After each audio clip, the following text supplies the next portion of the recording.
Et nous avons déjà parlé de ce qui crée votre propre souffrance.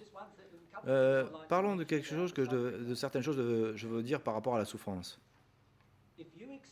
Si vous résistez à l'expérience de votre propre émotion, vous allez juste créer plus de douleur pour vous-même.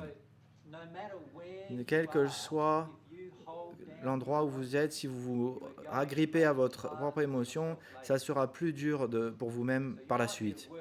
Vous allez être au travail et d'essayer de garder vos larmes, et vous devriez plutôt vous mettre au travail et pleurer un bon coup. Parce que quand vous gardez ces larmes, vous posez un état où vous devrez avoir à expérimenter cette émotion par la suite. En fait, vous êtes en train de doubler votre travail parce que ça va se passer par la suite. Si vous pouvez éviter de faire cela, ce sera très puissant pour vous. Ok ?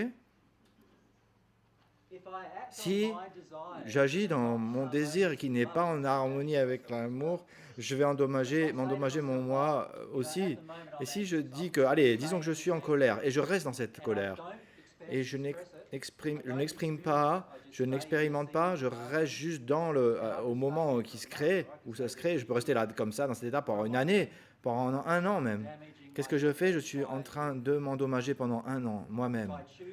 Si je choisis d'aller en dessous, ou je choisis de façon, choisis de l'expérimenter complètement, je vais donc du coup sous cela, et donc du coup je suis en dehors de cet état. Souvent on veut rester, voyez, dans cet état, dans la colère. Pourquoi ? Parce qu'on a peur de ce qui est en dessous, ou on est addict à la colère. Pourquoi est-ce qu'on serait addict à la colère ?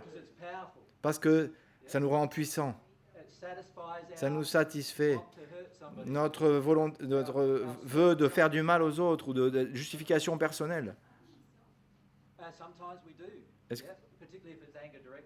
Est-ce que des fois c'est le cas, si c'est de la colère dirigée envers nous-mêmes, tous ces états-là ne vont pas nous aider de façon profonde.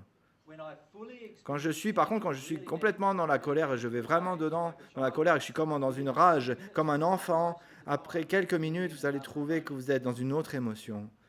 Du coup, et cette émotion sera l'émotion qui est sous-jacente, qui avait créé la colère. Pourquoi vous vouliez aller à la colère ? Nous devons nous autoriser à expérimenter cette émotion.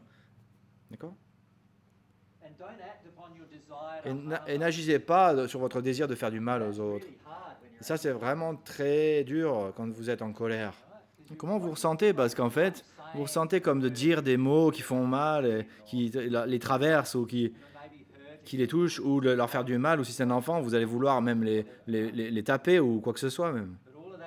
Mais tout cela, ça va juste vous faire du mal à vous-même encore plus. Quand les émotions vous appartiennent, ça sera beaucoup mieux. Ok ? Ça sera